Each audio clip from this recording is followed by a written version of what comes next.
Good morning everyone, welcome to SWS। सुबह के बजे हैं 6 और मैं उपस्थित हूँ NCERT सार संग्रह के संपूर्ण विश्लेषण के साथ। तो कैसे हैं आप सभी?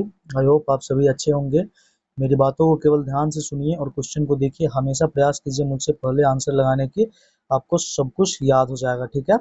और हमेशा एक टारगेट फिक्स करके पढ़िए, छोटा हो या बड़ा टारगेट उसके अकॉर्डिंग पढ़ाई कीजिए, आपकी तैयारी बेहतर हो जाएगी। हमेशा एक टारगेट फिक्स करके पढ़िए, ठीक है। और ये NCERT महोत्सव चल रहा है, जिसके अकॉर्डिंग आपको केवल और केवल एग्जाम से रिलेटेड ही क्वेश्चन करवाए जाते हैं। अगर आप सभी सेशन को लाइक नहीं किए हैं तो सेशन को लाइक कर दीजिएगा। चलिए देखते हैं आज का पहला क्वेश्चन हम लोग कहाँ तक छोड़े थे, है ना। हम लोग पेज 22, हाँ, ये क्वेश्चन तक करवा चुके थे, ठीक है। आज का अगला क्वेश्चन है ना, भारतीय संविधान में किस अनुच्छेद में, हाँ, ये क्वेश्चन भी करवा चुके थे। हमारा क्वेश्चन यहाँ से शुरू होता है, ठीक है। क्वेश्चन नंबर 25, क्वेश्चन नंबर 25 में क्या है कि प्राण और दैहिक स्वतंत्रता का संरक्षण किस अनुच्छेद में है, ठीक है। ऑप्शन सुनिए, अनुच्छेद 20 में, अनुच्छेद 21 में, अनुच्छेद 21 का क या अनुच्छेद 22, ठीक है। इसका राइट आंसर क्या हो जाएगा? इसका जो राइट आंसर हो जाएगा ऑप्शन बी, अनुच्छेद 21 है ना। अनुच्छेद 21 में क्या है? राइट टू लाइफ, है ना, यानी प्राण एवं दैहिक स्वतंत्रता। अनुच्छेद 21 में क्या है? प्राण एवं दैहिक स्वतंत्रता, ठीक है। चलिए अनुच्छेद 21 का क, अनुच्छेद 21 के क में क्या है? तो अनुच्छेद 21 के क में है शिक्षा का अधिकार। क्या है? शिक्षा का अधिकार, शिक्षा का अधिकार, ठीक है। शिक्षा का अधिकार जिसे कब जोड़ा गया था? 86वां संविधान संशोधन, है ना। 86वां संविधान संशोधन 2002 के तहत, है ना, 2002 के तहत, 86वां संविधान संशोधन 2002 के तहत। चलिए आज का अगला क्वेश्चन देखते हैं। आज का अगला क्वेश्चन क्या है कि 6 से 14 वर्ष की आयु के बच्चों को शिक्षा का अधिकार किस प्रकार का अधिकार है ना। शिक्षा का अधिकार किस प्रकार का अधिकार है? देखिए यहाँ एक चीज और समझिए, अनुच्छेद 21 में कई प्रकार की स्वतंत्रता दी गई है, जैसे जीवन जीने का अधिकार है ना, मनपसंद शादी विवाह करने का अधिकार है ना, शिक्षा का अधिकार है। इस तरह से कई सारे अधिकार हमें किसके तहत दिए गए हैं? तो अनुच्छेद 21 के तहत। किसके तहत? अनुच्छेद 21 के तहत, ठीक है। चलिए आज का अगला क्वेश्चन देखते हैं। आज का अगला क्वेश्चन क्या है? आज का अगला क्वेश्चन है,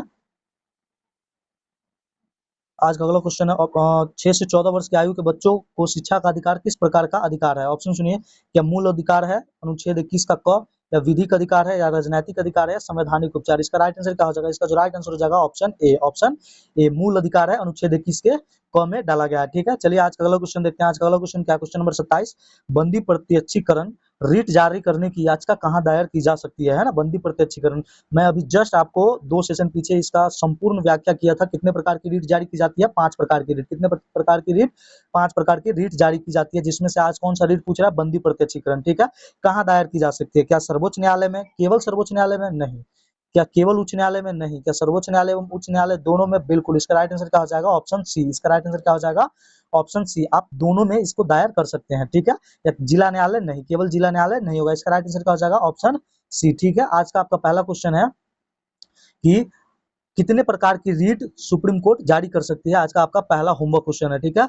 जब मैं क्वेश्चन होमवर्क में पूछता हूं तो उसका आंसर दिया कीजिए, ठीक है। आपकी भलाई के लिए ही, आपके फायदे के लिए ही क्वेश्चन पूछते हैं, ठीक है। अगर सेशन लाइक नहीं किया तो आप लोग सेशन को लाइक कर दीजिएगा, ठीक है। चलिए आज का अगला क्वेश्चन देखते हैं। क्वेश्चन नंबर 28 है कि डॉक्टर भीमराव अंबेडकर ने किसे संविधान का हृदय एवं आत्मा कहा है? ऑप्शन सुनिए, क्या समानता का अधिकार, क्या प्रस्तावना को, क्या संवैधानिक उपचारों का अधिकार, या धार्मिक स्वतंत्रता। इसका राइट आंसर क्या होगा? इसका राइट आंसर हो जाएगा ऑप्शन सी। इसका राइट आंसर क्या होगा? ऑप्शन सी हो जाएगा, संवैधानिक उपचारों का अधिकार। मैं कई बार इसको आप लोगों को बता चुका हूँ, है ना, कई बार आपको बता चुका हूँ। चलिए आज का अगला क्वेश्चन देखते हैं। आज का अगला क्वेश्चन है क्वेश्चन नंबर 29, बंधुआ मजदूर उन्मूलन अधिनियम संसद द्वारा किस वर्ष पारित किया गया था? संसद द्वारा किस वर्ष पारित किया गया था, ठीक है। चलिए ऑप्शन देखिए, वर्ष 1971 में, क्या वर्ष 1976 में, क्या वर्ष 1986 में, या वर्ष 1992 में। इसका राइट आंसर क्या हो जाएगा? इसका जो राइट आंसर हो जाएगा ऑप्शन बी, वर्ष 1976 में, है ना, वर्ष 1976 में, ठीक है। 9 फरवरी 1976 को, ठीक है, 9 फरवरी 1976 को, 9 फरवरी 1976 को इसके तहत क्या किया गया था कि देश में बंधुआ मजदूरी प्रथा को पूरी तरह अवैध घोषित कर दिया गया, ठीक है। अगर कोई व्यक्ति किसी से बंधुआ मजदूरी करवा रहा है तो उसे 3 साल तक की जेल और जुर्माना का क्या किया गया? प्रावधान किया गया। कोई व्यक्ति अगर किसी से बंधुआ मजदूरी करवा रहा है तो उसे कितने साल की जेल? तो 3 साल की, ठीक है।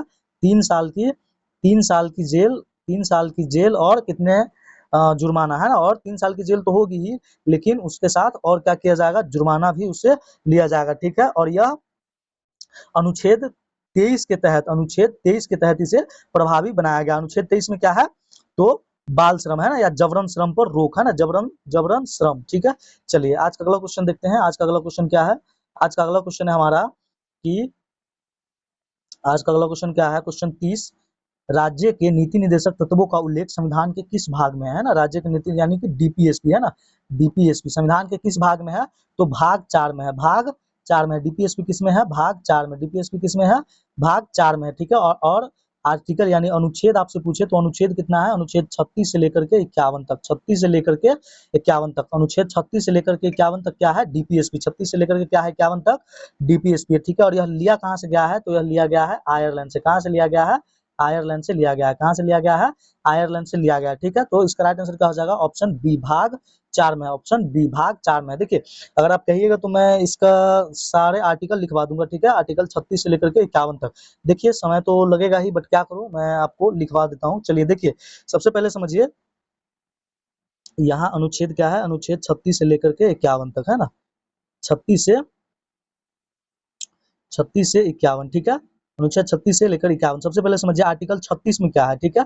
आर्टिकल 36 में क्या है, तो राज्य की परिभाषा है ना, राज्य की परिभाषा। 36 में क्या है, राज्य की परिभाषा, ध्यान रखिएगा। 36 में क्या है, राज्य की परिभाषा, राज्य की परिभाषा, ठीक है। 36 में क्या है, राज्य की परिभाषा। 37 में क्या है, आर्टिकल 37 में है, इसे अदालत द्वारा लागू नहीं कराया जा सकता है, यानी कि जो डीपीएसपी है इसे अदालत द्वारा लागू नहीं कराया जा सकता है। किसके द्वारा, अदालत द्वारा है ना, अदालत द्वारा इसे अदालत द्वारा लागू नहीं कराया जा सकता, ठीक है। 38 में क्या है, तो 38 में है, 38 में क्या है, सामाजिक आर्थिक और राजनीतिक न्याय, ठीक है। 38 में क्या है, सामाजिक आर्थिक, सामाजिक आर्थिक, ठीक है, सामाजिक आर्थिक, सामाजिक आर्थिक और राजनीतिक न्याय। क्या है 38 में, सामाजिक आर्थिक और राजनीतिक न्याय, ठीक है, सामाजिक आर्थिक और राजनीतिक न्याय, ठीक है, सामाजिक आर्थिक और राजनीतिक न्याय। देखिए 36 में क्या है, डीपीएसपी की परिभाषा है। 37 में क्या है, इसे अदालत में लागू नहीं कराया जा सकता। 38 में क्या है, सामाजिक आर्थिक और राजनीतिक न्याय। 38 में क्या है, सामाजिक आर्थिक आर्थिक और राजनीतिक न्याय, ठीक है।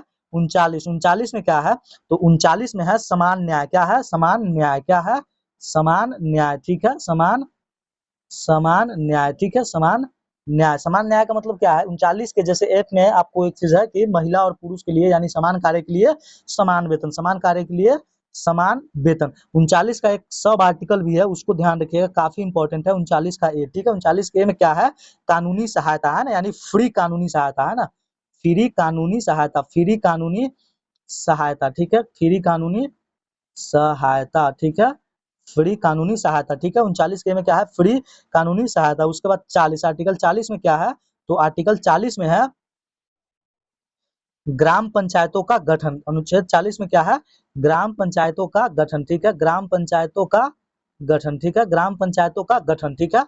उसके बाद 41, आर्टिकल 41 में क्या है, आर्टिकल 41 में क्या है, तो कुछ दशाओं में काम, शिक्षा और सरकारी सहायता पाने का अधिकार है ना, सरकारी सहायता। 41 में क्या है, सरकारी सहायता पाने का अधिकार है ना, किसमें, कुछ जैसे काम हो गए, शिक्षा हो गया है ना, बीमारी बुढ़ापा में हो गया है ना, सरकारी सहायता। क्या हो जाएगा, सरकारी सहायता। 41 में क्या है, सरकारी सहायता। उसके बाद क्या आता है, आर्टिकल 42 है ना, आर्टिकल 42, आर्टिकल 42 में क्या है, तो एक सेकंड, आर्टिकल, हाँ आर्टिकल 42, आर्टिकल 42 में क्या है, अनुच्छेद 42 में है मैटरनिटी रिलीफ, यानी कि महिलाओं को प्रसूति सहायता है ना, प्रसूति सहायता, ठीक है, मैटरनिटी रिलीफ, ठीक है, जिसे प्रसूति सहायता कहा जाता है ना, प्रसूति सहायता कहा जाता है। आर्टिकल 43, आर्टिकल 43 में क्या है, तो आर्टिकल 43 में है, जैसे अनुच्छेद 39 है ना, उसी से मिलता जुलता है हमारा अनुच्छेद 43, ठीक है।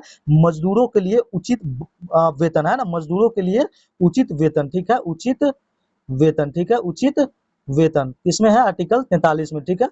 उसके बाद आता है 44, 44 ये मोस्ट इंपोर्टेंट है, अभी अभी हाल फिलहाल में ही चर्चा में रहा। अनुच्छेद 44 में क्या है, यूसीसी, अनुच्छेद 44 में क्या है, यूसीसी, ठीक है, अनुच्छेद 44 में क्या है, यूसीसी।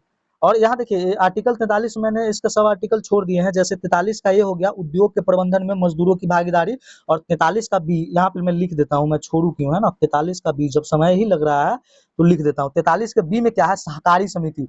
ये क्वेश्चन कई बार पूछा जा चुका है, ये क्वेश्चन कई बार पूछा जा चुका है, ठीक है। बी में क्या है, सहकारी समिति है ना, सहकारी समिति, किसमें 43 के बी में। चलिए 44 तक हो गया। 44 में क्या है, यूसीसी, यूसीसी समान नागरिक संहिता। समान नागरिक संहिता भारत के अभी कितने राज्यों में लगा है, देखिए आजादी से पहले लगा हुआ है गोवा में, उसके बाद कहाँ लगा, उत्तराखंड में, उसके बाद कहाँ लगा, गुजरात में, और उसके बाद अब कहाँ लगा है, असम में, और मे भी चौथा राज्य कौन हो जाए, तो वो हो जाएगा छत्तीसगढ़, है ना। चलिए तो 44 हो गया। उसके बाद क्या है, अनुच्छेद 45 है ना। अनुच्छेद 45 में क्या है, तो अनुच्छेद 45 में है 6 वर्ष से कम उम्र के बच्चों के देखभाल, है ना। 6 वर्ष से कम उम्र के बच्चे, है ना, देखभाल, ठीक है। 6 वर्ष के बच्चे, 6 वर्ष के कम उम्र के बच्चों के लिए क्या है, देखभाल, है ना, सरकारी देखभाल, है ना, सरकारी देखभाल, ठीक है। चलिए उसके बाद क्या है, अनुच्छेद 46। 46 में क्या है, एससी एसटी को आरक्षण है। क्या है, एससी एसटी को, एससी एसटी के एवं अन्य जो कमजोर वर्ग है उसके शैक्षणिक और आर्थिक हितों को बढ़ावा देना, है ना। उसके बाद क्या है, 47। 47 में क्या है, 47 में क्या है, तो अनुच्छेद 47 में क्या है, पोषण और जीवन स्तर, है ना, पोषण और जीवन स्तर में सुधार, ठीक है। सार्वजनिक व्यवस्था, है ना, नशीले नशीले पदार्थों पर रोक किसमें है, अनुच्छेद 47 में है, अनुच्छेद 47 में। तो आप यहाँ पे इसके अकॉर्डिंग, एक आर्टिकल के अकॉर्डिंग बहुत सारी चीजें आती है, इसलिए यहाँ पर क्या होता है, मैं लिख देता हूँ आपको, सार्वजनिक व्यवस्था, अनुच्छेद किसमें, 47 में, ठीक है। सार्वजनिक, देखिए इसी के अंतर्गत मादक पदार्थों पर रोक है ना, सार्वजनिक व्यवस्था, है ना, सार्वजनिक व्यवस्था, ठीक है, व्यवस्था, ठीक है। उसके बाद क्या है, नशीली पदार्थों पर रोक, ठीक है, पोषण स्तर और जीवन स्तर में सुधार, ठीक है, जैसे शराबबंदी हो गया, है ना, पोषण योजनाएं, जैसे मिड डे मील चला है ना, मिड डे मील, ये सब किसके अंतर्गत आता है, तो ये सब अनुच्छेद 47 के अंतर्गत ही आता है। किसके अंतर्गत आता है, अनुच्छेद 47 के अंतर्गत ही आता है। चलिए उसके बाद क्या है, अनुच्छेद 48, है ना, अनुच्छेद 48, अनुच्छेद 48, अनुच्छेद 48 में क्या है, तो अनुच्छेद 48 में कृषि और पशुपालन, है ना, अनुच्छेद 48 में क्या है, कृषि और पशुपालन, ठीक है, कृषि और पशुपालन, ठीक है, कृषि और पशुपालन, ठीक है, पशुपालन, ठीक है, कृषि और क्या हो जाएगा, पशुपालन, ठीक है। 48 के बाद क्या हो जाएगा, इसका एक सब आर्टिकल भी है जो काफी इंपॉर्टेंट है, 48 का ए, ठीक है। इसमें क्या है, पर्यावरण और वन संरक्षण, है ना, पर्यावरण और वन संरक्षण, पर्यावरण और वन संरक्षण, ठीक है, पर्यावरण और वन संरक्षण। 48 ए के बाद क्या हो जाएगा, अनुच्छेद 49। 49 में क्या है, तो 49 में है राष्ट्रीय स्मारक स्थान और वस्तुओं का संरक्षण, है ना, राष्ट्रीय जो स्मारक है ना, जो राष्ट्रीय स्मारक है उसकी सुरक्षा, है ना, राष्ट्रीय स्मारक की और वहाँ के स्थानों की, है ना, स्मारक या स्थान की क्या हो जाएगी, सुरक्षा, ठीक है। 49 के बाद क्या हो जाएगा, 50। 50 में क्या है, कार्यपालिका से न्यायपालिका का पृथकीकरण, क्या है, कार्यपालिका से न्यायपालिका का पृथकीकरण, ठीक है, कार्यपालिका से, कार्यपालिका, कार्यपालिका से, कार्यपालिका से न्यायपालिका का, है ना, कार्यपालिका से न्यायपालिका का अलगाव, है ना, कार्यपालिका से न्यायपालिका का अलगाव या पृथकीकरण कर लीजिए, ठीक है। उसके बाद क्या है, इसका अंतिम अनुच्छेद है डीपीएसपी का, 51, है ना। इसमें क्या है, अंतरराष्ट्रीय शांति, क्या है, अंतरराष्ट्रीय शांति, ठीक है, अंतरराष्ट्रीय, ठीक है, अंतरराष्ट्रीय शांति, अंतरराष्ट्रीय शांति, ठीक है। अनुच्छेद 51 में क्या है, अंतरराष्ट्रीय शांति। तो ये था डीपीएसपी, है ना, पूरा डीपीएसपी था, क्या था, पूरा डीपीएसपी का आर्टिकल था, क्या था, डीपीएसपी का पूरी की पूरी आर्टिकल थी, ठीक है। चलिए एक बार रिवीजन कर लीजिए, आपको अच्छे से याद हो जाएगा, अच्छे से याद हो जाएगा। सबसे पहले क्या है, सबसे पहले आते हैं अनुच्छेद, यहाँ पे एक कहाँ चला गया, ओ माफ कीजिएगा, यहाँ इसमें आ गया है, चलिए कोई बात नहीं है।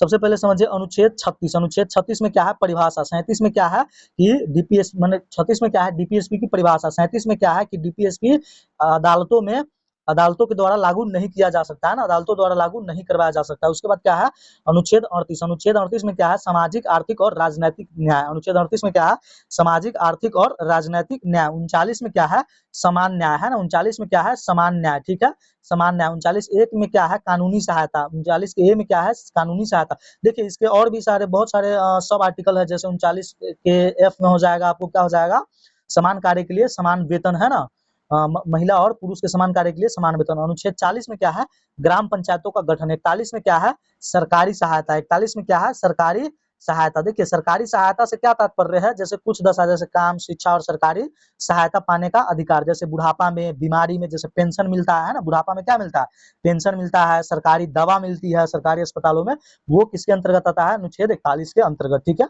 चलिए उसके बाद क्या है 42 में क्या है, प्रसूति सहायता है ना, महिलाओं को क्या होता है, प्रसूति सहायता यानी अवकाश दिया जाता है, अनुच्छेद 43 में क्या है, उचित वेतन, उचित काम के लिए उचित वेतन, ये मिलता जुलता है किससे, अनुच्छेद 39 से, ठीक है। उचित काम के लिए उचित वेतन है ना, उचित मजदूरी देना, ठीक है। 43 के ए एक सब क्लॉज सब आर्टिकल आता है, उसमें क्या है, मजदूरों की भागीदारी है ना, उद्योग एवं प्रबंधन में मजदूरों की भागीदारी। 43 के बी में क्या है, सहकारी समिति, 43 के बी में क्या है, सहकारी समिति, ठीक है। उसके बाद 44 में क्या है, तो 44 में क्या है, यूसीसी, 44 में क्या है, यूसीसी, ठीक है। यूसीसी अभी तक कितने राज्यों में लगा है, भारत के 4 राज्यों में लगा है। सबसे पहले स्वतंत्रता से पहले किसमें लगा है, गोवा में, ठीक है। गोवा के बाद कहाँ लगा है, उत्तराखंड में। उत्तराखंड के बाद कहाँ लगा है, गुजरात में, ठीक है। उसके बाद कहाँ, अभी कौन सा राज्य बना है फिलहाल, असम, ठीक है। कौन सा, असम, ठीक है। और एक आजादी से पहले लेकर के 4, ठीक है, आजादी से पहले लेकर के 4, ठीक है। उसके बाद क्या है, 43 के बी में सहकारी समिति। चलिए आज का अगला फिर क्या था, अनुच्छेद 45, ठीक है। अनुच्छेद 45 में क्या है, 6 वर्ष से कम उम्र के बच्चों के लिए, 6 वर्ष से कम उम्र के बच्चों के लिए सरकारी देखभाल है ना, और शिक्षा की व्यवस्था, सरकारी देखभाल और शिक्षा की व्यवस्था, अनुच्छेद 45 में। अनुच्छेद 46 में क्या है, एससी और एसटी और अन्य कमजोर वर्ग है उसके शैक्षणिक और आर्थिक हितों को बढ़ावा देना है ना, किसमें है, अनुच्छेद 46 में। 47 में क्या है, सार्वजनिक व्यवस्था है ना, सार्वजनिक व्यवस्था, अनुच्छेद किसमें, 47 में। देखिए 47 में बहुत सारी चीजें, जैसे सार्वजनिक व्यवस्था हो गया ना, जैसे स्वास्थ्य, पब्लिक हेल्थ, नशीली पदार्थ पर रोक, पोषण और जीवन स्तर में सुधार, यही है, ठीक है। जैसे शराबबंदी किसके तहत की गई थी, अनुच्छेद 47 के तहत, ठीक है। उसके बाद क्या आता है, अनुच्छेद 48, अनुच्छेद 48 में क्या है, कृषि और पशुपालन, और अनुच्छेद 48 में क्या है, कृषि और पशुपालन, समझ में आया। चलिए उसके बाद क्या है, ये क्या हो गया है स्लाइड में, समझ नहीं आ रहा। 48 ए में क्या है, पर्यावरण और वन, 48 ए में क्या है, पर्यावरण और वन, ठीक है। थोड़ा सा ग्लिच है, आप लोग मैनेज कर लीजिए, आज पता नहीं है ग्लिच क्यों आ रहा है। उसके बाद क्या है, 49 में क्या है, राष्ट्रीय स्मारक स्थान का संरक्षण, और 50 में क्या है, कार्यपालिका से न्यायपालिका का अलगाव, ठीक है। और 51 में क्या है, अंतरराष्ट्रीय शांति, अंतरराष्ट्रीय शांति, ठीक है। तो ये था आपका डीपीएसपी का आर्टिकल 36 से लेकर के 51 तक। यदि आपको ये चीजें याद नहीं रहती है तो आप क्या कीजिएगा, इस चीजों को 1-2 बार कमेंट सेक्शन में लिख दीजिएगा, आपको सब कुछ याद हो जाएगा, आपको सब कुछ क्या हो जाएगा, याद हो जाएगा। मैं इस सब चीजों को हटा देता हूँ नेक्स्ट क्वेश्चन लेने के लिए। पता नहीं आज ग्लिच क्यों हो रहे हैं सारे, बट कुछ तो प्रॉब्लम है, मे बी कुछ प्रॉब्लम हो गई है शायद, बट मैं उस प्रॉब्लम पे अभी ध्यान नहीं दूंगा। अभी मैं इन चीजों को हटाता हूँ यहाँ से और आगे अपना बढ़ते हैं। तो उसका राइट आंसर समझ में आ गया। चलिए डीपीएसपी समझ में आ गया, टोटल का टोटल आर्टिकल मैंने आपको करवा दिया, ठीक है। चलिए आज का अगला क्वेश्चन है question number 28। Doctor Bhimrao Ambedkar ने किसे संविधान का हृदय एवं आत्मा कहा है। ऑप्शन सुनिए, क्या समानता का अधिकार, क्या प्रस्तावना को, क्या संवैधानिक उपचारों का अधिकार, या धार्मिक स्वतंत्रता। ये क्वेश्चन हो चुका है, इसमें समय व्यर्थ नहीं करना। इसका राइट आंसर हो जाएगा ऑप्शन सी। इसका राइट आंसर क्या हो जाएगा, ऑप्शन सी, ठीक है, ऑप्शन सी।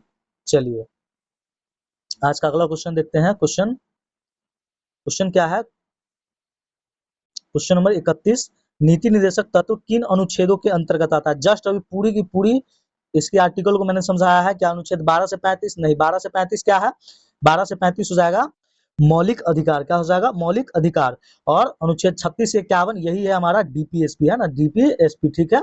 चलिए तो 36 से 51, उसके बाद क्या है, अनुच्छेद 51 के क आगे आने वाला है। चलिए और इस सबको भी मैं आगे समझाने ही वाला हूँ। देखिए तो इसका जो राइट आंसर हो जाएगा ऑप्शन बी है ना, 36 से लेकर के 51 तक, 36 से लेकर के 51 तक क्या है हमारा, नीति निर्देशक तत्व। मैंने सबका आपके सामने व्याख्या किया है, ठीक है। चलिए आज का अगला क्वेश्चन क्या है, आज का अगला क्वेश्चन है कि नीति निर्देशक सिद्धांत किस प्रकृति के है। क्या ये वाद योग्य है, क्या ये गैर वाद योग्य है, क्या कठोर है, या लचीला है।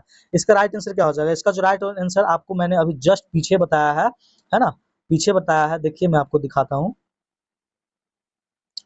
कहाँ गया, 37, अनुच्छेद 37 को देखिए है ना, अदालत द्वारा इसे लागू नहीं करवाया जा सकता, ठीक है। यानी कि ये वाद योग्य नहीं है, वाद योग्य नहीं है, समझ में आया, ठीक है। वाद योग्य ये नहीं है, वाद योग्य नहीं है। तो इसका राइट आंसर क्या हो जाएगा, ऑप्शन बी है ना, गैर वाद योग्य है ना, नॉन जस्टिसेबल है ना, गैर वाद योग्य, ऑप्शन बी, ऑप्शन बी। चलिए आज का अगला क्वेश्चन देखते हैं। चलिए आज का अगला क्वेश्चन क्या है, क्वेश्चन नंबर 33 है, भारतीय संविधान में कल्याणकारी राज्य वेलफेयर स्टेट का विचार किसमें निहित है। मुझे लग रहा है आज बहुत सारे ग्लिच हो रहे हैं ना, बहुत सारे ग्लिच हो रहे हैं।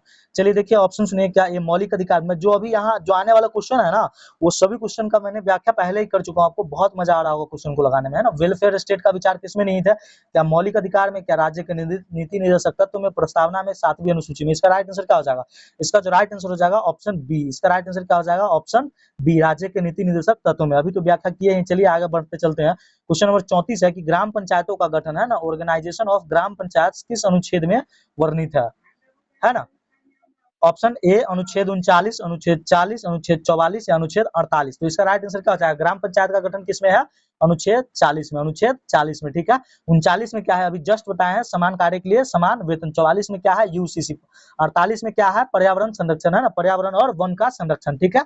चलिए आज का अगला क्वेश्चन देखते हैं। आज का अगला क्वेश्चन क्या, क्वेश्चन नंबर 35, नागरिकों के लिए एक समान नागरिक संहिता यूनिफॉर्म सिविल कोड, है ना, का प्रावधान किस अनुच्छेद में है। अनुच्छेद 40 नहीं, क्या है, ग्राम पंचायत, ठीक है। अनुच्छेद 45 नहीं, उसके बाद अनुच्छेद 50 नहीं। इसका राइट आंसर क्या हो जाएगा, ऑप्शन बी, यूसीसी, ठीक है, यूसीसी। हाल ही में अभी किस राज्य में यूसीसी लागू हुआ है, असम में। किसमें लगा है, असम में। ये करंट का क्वेश्चन है और मोस्ट इंपोर्टेंट क्वेश्चन है, वीवीआई क्वेश्चन है, शायद ये एग्जाम में बन जाए, ठीक है। चलिए आज, अच्छा यूसीसी का मतलब समान नागरिक संहिता का मतलब क्या होता है कि उस राज्य में सभी के लिए एक समान कानून होगा, है ना, चाहे वो मुस्लिम हो, हिंदू हो, सिख हो, ईसाई हो, है ना, उन सभी के लिए एक समान कानून होता है, एक समान कानून होता है। चलिए आज का अगला क्वेश्चन देखते हैं। क्वेश्चन नंबर 36 की कार्यपालिका से न्यायपालिका का पृथकीकरण यानी separation of judiciary from executive किस अनुच्छेद में है, ठीक है। चलिए क्या अनुच्छेद 48 में है, नहीं। इसमें क्या है, तो इसमें है पर्यावरण और वन, है ना। अनुच्छेद 49 नहीं, इसमें क्या है, राष्ट्रीय स्मारकों की सुरक्षा, है ना। उसके बाद क्या है, अनुच्छेद 51। अनुच्छेद 51 में क्या है, तो अंतरराष्ट्रीय शांति, क्या है, अंतरराष्ट्रीय शांति। और अनुच्छेद 50 में क्या है, कार्यपालिका का न्यायपालिका से पृथकीकरण, ऑप्शन सी। इसका राइट आंसर क्या आ जाएगा, ऑप्शन सी। एक बार अगर आप कोई थ्योरी पढ़ लेते हैं ना, तो उससे जितने सारे रिलेटेड क्वेश्चन होते हैं वो सभी के सभी ऑटोमेटिक बनना शुरू हो जाता है। और मैंने आपको डीपीएसपी पूर्ण रूप से समझाया है ना। चलिए तो मजा आ रहा होगा क्वेश्चन को बनाने में। आज का अगला क्वेश्चन देखते हैं। क्वेश्चन नंबर 37 है कि अंतरराष्ट्रीय शांति और सुरक्षा, अंतरराष्ट्रीय शांति और सुरक्षा की अभिवृद्धि किस अनुच्छेद से संबंधित है। क्या अनुच्छेद 49 है, नहीं। अनुच्छेद 49 में क्या है, राष्ट्रीय महत्व के स्मारक और स्थानों और वस्तुओं का क्या है, संरक्षण, इसमें नहीं होगा। 50 में क्या है, कार्यपालिका से न्यायपालिका का पृथकीकरण। अनुच्छेद 51 के क आगे पढ़ना है हमारा, ये बेसिकली एक मौलिक कर्तव्य है, ठीक है। और इसमें इसका राइट आंसर क्या हो जाएगा, अनुच्छेद 51। इसी में क्या है, अंतरराष्ट्रीय शांति और सुरक्षा की अभिवृद्धि, अंतरराष्ट्रीय शांति और सुरक्षा की वृद्धि, ठीक है। अनुच्छेद माफ कीजिए, ऑप्शन सी, अनुच्छेद 51। चलिए आज का अगला क्वेश्चन देखते हैं। आज का अगला क्वेश्चन क्या, क्वेश्चन नंबर 38, किस समिति की अनुशंसा पर संविधान में मूल कर्तव्यों को जोड़ा गया था, ठीक है, जोड़ा गया था।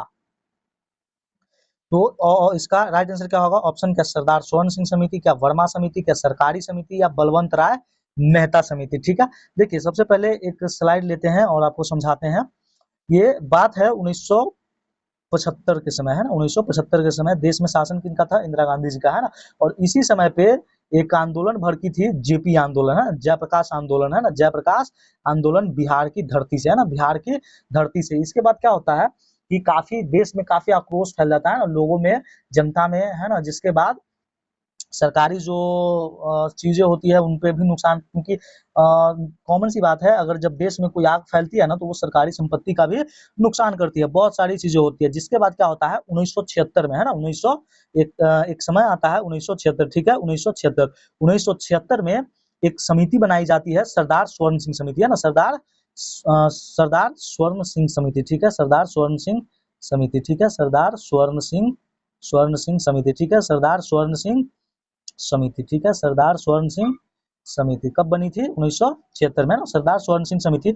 इन्होंने क्या किया कि 1976 में एक सिफारिश करते हैं, जिसमें क्या होता है 8 मौलिक कर्तव्य, है ना, कि इनके अनुसार क्या होना चाहिए, इनके अनुसार क्या कहा गया था कि देश में जो रह रहे नागरिक है उनका भी कुछ मौलिक कर्तव्य होना चाहिए, है ना, मौलिक कर्तव्य होना चाहिए। जिसके बाद इन्होंने 8 मौलिक कर्तव्यों को जोड़ने की सिफारिश की थी। कितने मौलिक कर्तव्यों को, 8 मौलिक कर्तव्यों को, ठीक है, 8 मौलिक कर्तव्यों को जोड़ने की सिफारिश की थी। कितने मौलिक कर्तव्य को? 8 मौलिक कर्तव्य को जोड़ने की सिफारिश की थी, ठीक है।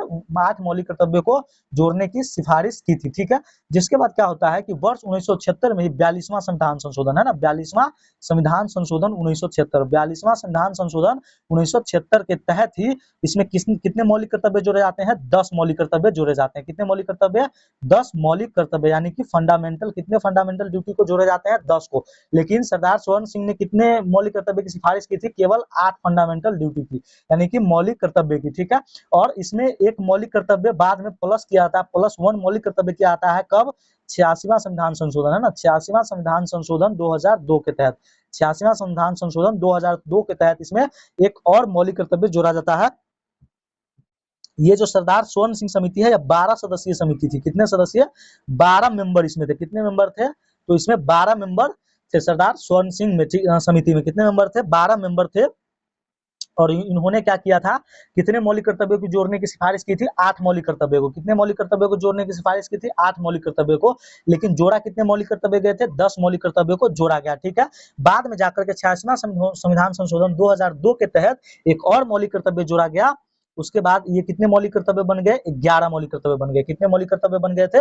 11 मौलिक कर्तव्य बन गए थे, ठीक है। चलिए, तो आइए क्वेश्चन को जरा देखिए एक बार कि किस समिति की अनुशंसा पर संविधान में मूल कर्तव्यों को जोड़ा गया था। तो ऑप्शन क्या हो जाएगा? ऑप्शन ए, सरदार स्वर्ण सिंह समिति। ऑप्शन ए किसके तहत जोड़ा गया था? सरदार स्वर्ण सिंह समिति के तहत इसमें मौलिक कर्तव्य को जोड़ा गया था, ठीक है। चलिए, आज का अगला क्वेश्चन देखते हैं। आज का अगला क्वेश्चन क्या है? मूल कर्तव्यों को किस संविधान संशोधन द्वारा जोड़ा गया था? देखिए पीछे किस संशोधन द्वारा जोड़ा गया था? 42वां संविधान संशोधन 1976, ठीक है। ऑप्शन ए, 42वां संविधान संशोधन 1976, ठीक है। चलिए, अच्छा, यहाँ एक 86वां संविधान संशोधन है, इसके तहत भी एक मौलिक कर्तव्य को जोड़ा गया था। 6 से 14 वर्ष के बच्चों के लिए मुफ्त शिक्षा, है ना, तो 2002 में जोड़ा गया था इसको, ठीक है। और इसे प्रबल रूप से लागू करवाने के लिए 2009 में ही RTE एक्ट आया था ना, RTE एक्ट, है ना, राइट टू एजुकेशन एक्ट लगा था, जो पूर्ण रूप से 2010 में लागू हो गया था, है ना। चलिए, आज का अगला क्वेश्चन क्या है? क्वेश्चन नंबर 40 की वर्तमान में संविधान में कुल कितने मूल कर्तव्य का उल्लेख है? क्या 8 मूल कर्तव्य है? नहीं, इतना तो सिफारिश किया गया था सरदार स्वर्ण सिंह समिति द्वारा, ठीक है। 10 मौलिक कर्तव्य इतना जोड़ा गया था, लेकिन वर्तमान में कितने मौलिक कर्तव्य है? तो 11 मौलिक कर्तव्य है। एक मौलिक कर्तव्य 86वां संविधान संशोधन 2002 के तहत जोड़ा गया था, ठीक है। क्या 12 मूल कर्तव्य? नहीं, इसका राइट आंसर क्या हो जाएगा? ऑप्शन सी, 11 मौलिक कर्तव्य है, ठीक है। अच्छा, आपसे पूछे कि मूल संविधान में कितने मौलिक कर्तव्य थे? तो 10 मौलिक कर्तव्य थे, ठीक है, ध्यान रखिएगा। आज का अगला क्वेश्चन है कि 11वां मूल कर्तव्य 6 से 14 वर्ष के बच्चों को शिक्षा किस संशोधन द्वारा जोड़ा गया था? अभी जस्ट इसका एक्सप्लेन किए हैं, 86वां संविधान संशोधन 2002 के तहत। आप कहिए कि एक ही क्वेश्चन जो आप एक्सप्लेन कर चुके हैं उसी का आगे क्वेश्चन आ रहा है, तो हमारा जो एनसीईआरटी सार संग्रह है इसी तरह से अपने बुक को सजाया हुआ, काफी मोटा बुक है और इसी तरह से क्वेश्चन को सजाया हुआ है, इसीलिए मैं आपको पहले एक्सप्लेन कर देता हूं, जिससे आपको क्या क्वेश्चन बनाने में अच्छा लगे, है ना, आसानी हो। आज का अगला क्वेश्चन है कि क्वेश्चन नंबर 42, राष्ट्रपति पद के महाभियोग की प्रक्रिया किस अनुच्छेद में दी गई है ना? राष्ट्रपति पद के महाभियोग की प्रक्रिया किस अनुच्छेद में दी गई है? इस क्वेश्चन को मैं आपको होमवर्क के लिए छोड़ देता हूं, ठीक है, होमवर्क के लिए छोड़ देता हूं। क्यों? क्योंकि समय हो चुका है ज्यादा और मैं अभी इसका तो आर्टिकल ही कहां से कहां चला जाएगा, समय ज्यादा हो जाएगा, इसलिए मैं इसको होमवर्क क्वेश्चन में दे रहा हूं। और एक चीज बताइए, मैं जितने आपको होमवर्क क्वेश्चन दे रहा हूं उसका आप आंसर क्यों नहीं लगाते हैं? मेरा बस एक ही सवाल है, आंसर आप क्यों नहीं बताते? आप जितने देखिए, मैं बस एक ही बात कह रहा हूँ कि ये जो होमवर्क क्वेश्चन होते हैं ना, लिखने से क्या होता है कि कोई चीजें जल्दी याद हो जाती है। अगर आपको बिलीव नहीं है तो आप 10 दिन लिख करके देखिए, आपको कितना अच्छा हो जाएगा। और जब आप लिख के कमेंट सेक्शन में पेस्ट कर देते हैं और आगे जब क्वेश्चन में आपको प्रॉब्लम होती है तो आप खुद का कमेंट सेक्शन एक बार पढ़ लेते हैं कि अनुच्छेद 40 में क्या था, अनुच्छेद 42 में क्या था, अनुच्छेद 43 में क्या था, जिससे क्या है, हमारा मेमोरी शार्प होते जाता है, ठीक है। तो चलिए, तो आज का ये होमवर्क क्वेश्चन है, जितने भी मैंने क्वेश्चन आपसे पूछे उस सभी का होमवर्क आप जरूर दीजिएगा। भले किसी और क्वेश्चन का जवाब आप कमेंट सेक्शन में दे ना दे, बट मेरे द्वारा पूछेगा होमवर्क क्वेश्चन का जरूर जवाब दीजिएगा, ठीक है। चलिए, आज चलते हैं हम लोग अपने रिवीजन स्लाइड पे। रिवीजन स्लाइड हमारा ये रहा, रिवीजन स्लाइड। आइए, प्रमुख क्रांतिकारी एवं संगठन। सबसे पहले क्या है? मित्र मेला 1899 में किसके द्वारा? बीडी सावरकर और गणेश सावरकर। भारत माता सोसाइटी 1904, अजीत सिंह व अम्बा प्रसाद। ढाका अनुशीलन समिति 1905, पी मित्रा और पुलिन दास, ठीक है। लेकिन इसका प्रथम गठन जो है 1902 कलकत्ता में किया गया था, किसके द्वारा? प्रमथनाथ मित्रा, ठीक है। उसके बाद क्या है? अभिनव समाज या अभिनव भारत 1904, बीडी सावरकर, ठीक है। अनुशीलन समिति 1907, बरिंद्र घोष, जतेंद्र बनर्जी, प्रबोध मित्र, पुलिन दास और सतीश चंद्र बोस। युगांतर अंजुमाने मुहिबाने वतन 1907, ठीक है, बीके घोष, हिंदुस्तान रिपब्लिकन एसोसिएशन 1924, नौजवान सभा 1926, हिंदुस्तान रिपब्लिकन एसोसिएशन 1928 और इसका कौन थे? चंद्रशेखर आजाद। ठीक है, इसके बाद क्या है? India home rule society 1905, Shyamji Krishna Varma, Indian independence league 1907, Taraknath Das, Ghadar party 1913, Lala Hardayal, Hind association 1913, Sohan Singh Bhakna, Azad Hind Fauj 1942, Raja Mahendra Pratap, Indian independence league 1942, Rash Bihari Bose और अच्छा ये रिपीटेड है। अब मैं 2 से 4 दिन और इस स्लाइड को लाऊंगा आपके समक्ष, बाकी इसको मैं बंद कर दूंगा। तो कैसा लगा आज का सेशन, इसका जरूर बताइएगा, है ना, कमेंट सेक्शन में जरूर बताइएगा आज का सेशन आप लोगों को कैसा लगा। ठीक है, कुछ सुधार करने की आवश्यकता हो वो भी बताइएगा। यदि आप क्लास से रिलेटेड कोई भी नई अपडेट जानना चाहते हैं तो टेलीग्राम, फेसबुक और इंस्टाग्राम सभी के लिंक कमेंट सेक्शन में पिन कर दिए गए हैं। आप उनसे भी ज्वाइन कर सकते हैं और टेलीग्राम से अगर ज्वाइन करते हैं तो आपको बेहतरीन से बेहतरीन क्विज भी देखने को मिलेगा जो सीधे एग्जाम में आने वाले हैं। ठीक है, चलिए तो आज का सेशन यहीं पे समाप्त करते हैं और अगर आप सेशन को लाइक नहीं किए हैं तो लाइक कर दीजिएगा, इससे मुझे काफी मोटिवेशन मिलता है। Thanks for watching.